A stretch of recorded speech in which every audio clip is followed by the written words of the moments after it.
A grid shell is essentially an idealized compressive structure. A grid shell takes all the compressive forces of gravity and resolves them, brings them down to the earth in a really efficient way, more efficient than typical kind of rectilinear buildings. A grid shell is also about material efficiency. It's not a solid thing. It's made of a grid of independent members that are connected together, that are stronger than necessarily like a solid shell of material. The project is being built on the west side of our building, mostly because it needs a lot of help. It's not a very inviting space to be in, and a lot of the challenge with architecture is taking spaces that aren't as great and trying to make them better. Building the project is also a great opportunity for the school to really showcase what we do here at the U of A.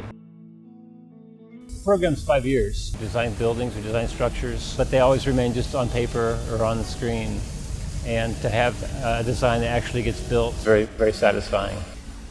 The pressing challenge is, instead of costing $500,000, it might cost only 10% of that. The reason it's being done as cheaply as it is because we have a part of a grant. This is the amount of money we have to work with. We also have to come up with a design for the formwork for the foundations for the grid shell, which are very large concrete monoliths, 5 of them, weighing up to 80,000 pounds.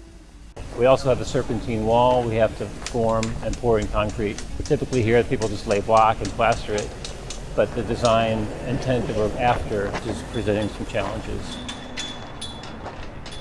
If you asked anybody who walks down Olive Street in front of that school, 90% of them wouldn't know the architecture school that's there. So this is an opportunity to make the place more habitable and showcase this part of the university. We're also getting a tremendous amount of help in kind from the university through facilities management, mostly at this point in the form of equipment and expertise. But most of the labor is provided for by students.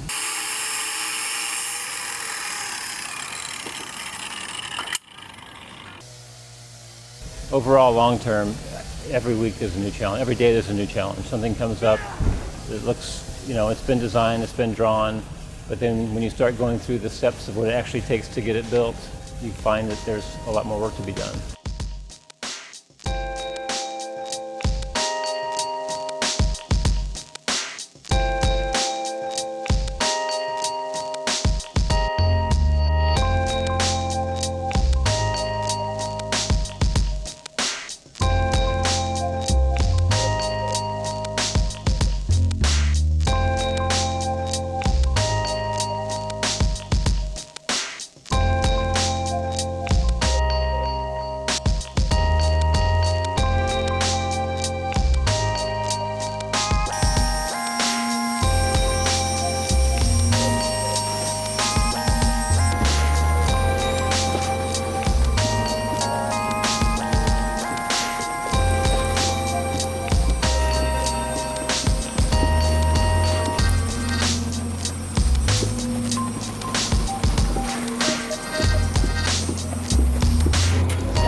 I think an important part of the story is the process of how this has gotten designed and how it's built.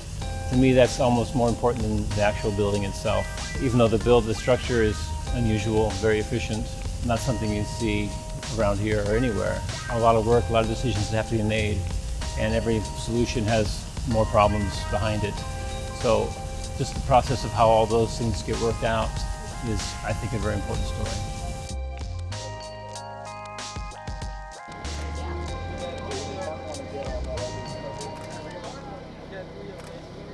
So it's 6:25, this is the morning of our second concrete pour, and we have to mix up with the concrete order. It's supposed to come at 6:30, it's now coming at 11 o'clock, so everything's not really going to plan this morning, but we're going to use the extra time to clean a couple things up with our frameworks and have our inspections, and we'll see what happens this afternoon.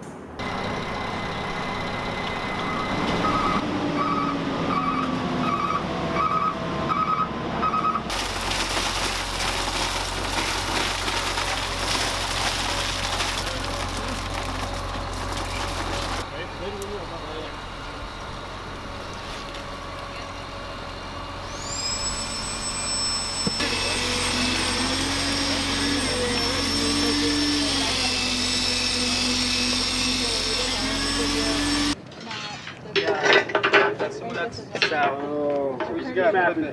Yeah, so I was right. That's the one road that maps are on there, too. So this is on that front.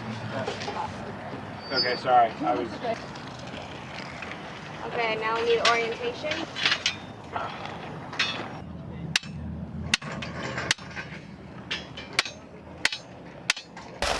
You alright? Yeah.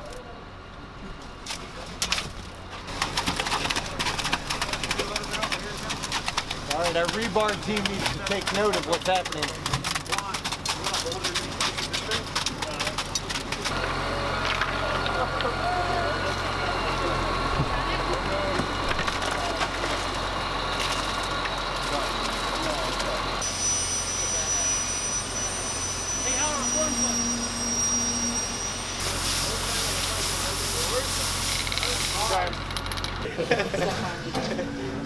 Yeah. So then the last thing, barrier plan. Like you just have to be conscious that the irrigation won't be up and running potentially at that point. So be conscious about what plants that you put there.